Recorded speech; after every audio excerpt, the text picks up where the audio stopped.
They tell us that the thought is the image of the quantum possibility. So in other words, in the realm of all possibilities, everything already exists.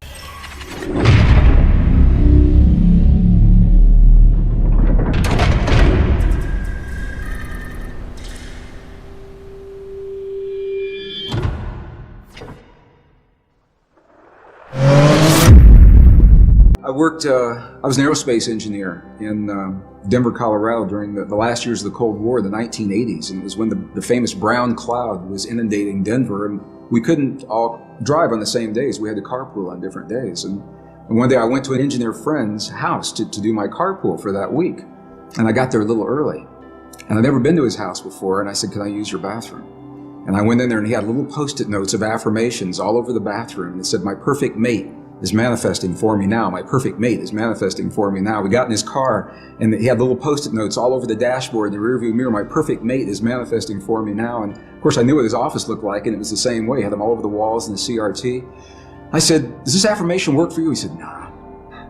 He said, "It never does." And I said, "Why do you think that is?" And he said, well, look at me. Who'd want to be with somebody like me? I'm just an engineer. You know, he had a very low self-esteem about himself.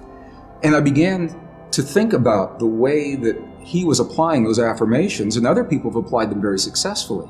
And what I found the difference was, for him, it was a thought process that never went beyond what was happening in his mind, in his own picturing, his own self-esteem.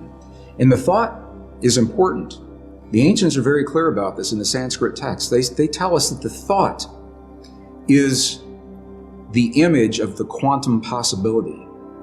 So in other words, in the realm of all possibilities, everything already exists. My friend's perfect relationship and the worst one he'll ever have. The lightest of the light, the darkest of the dark. Our greatest healing and our greatest suffering, they're already there. And what they invite us to do in these ancient traditions is to reach into those possibilities with our mind. This is the power of the mind. And isolate, we lock in one of those possibilities. So now we have taken it and identified it.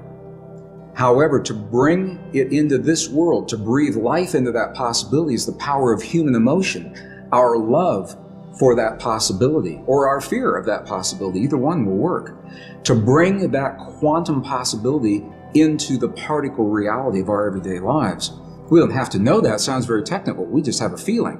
But this is the science of, appears to be the science of how these things are working. So this is why our self-esteem is so important. When we feel, when my engineer friend felt that, why would anybody want to be with me, is what he said to me. The affirmation for him was an empty affirmation.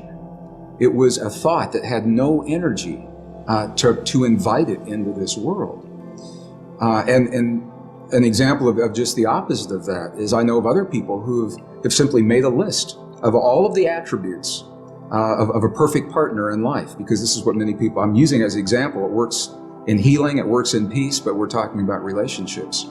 They make a list of all those attributes, and then they come from the place that relationship is already happening. What is their life like? How is their life different now that perfect partner is there? How is their evening different? How do they spend their time differently? How do they feel when they wake up in the morning and share their lives with someone? And it's those feelings that they live throughout the day. It's not something you sit down and do for a minute and then you get up and walk away. Rather, it's something that we become. We live our lives as if these experiences have already happened, and in that way we invite them into our lives, and they happen frighteningly quickly for some people. It's amazing. I know people that haven't finished their list, and they go out for lunch or a cup of coffee while they're making the list, and the person that just brought them their lunch is the person that's on that list, and they fall in love and they're married 20 years later.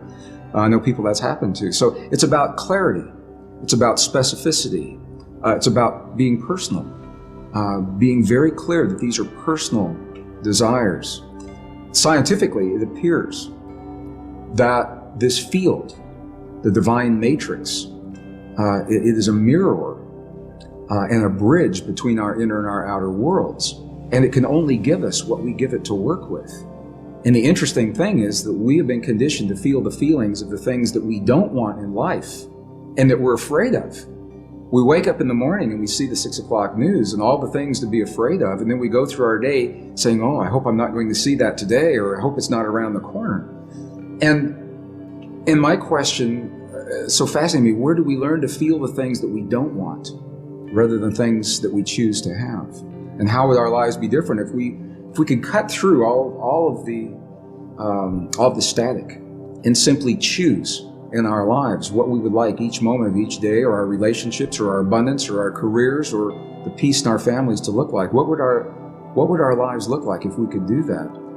And there's very good scientific evidence showing precisely what our lives would look like, because we would very quickly experience everything that we've created.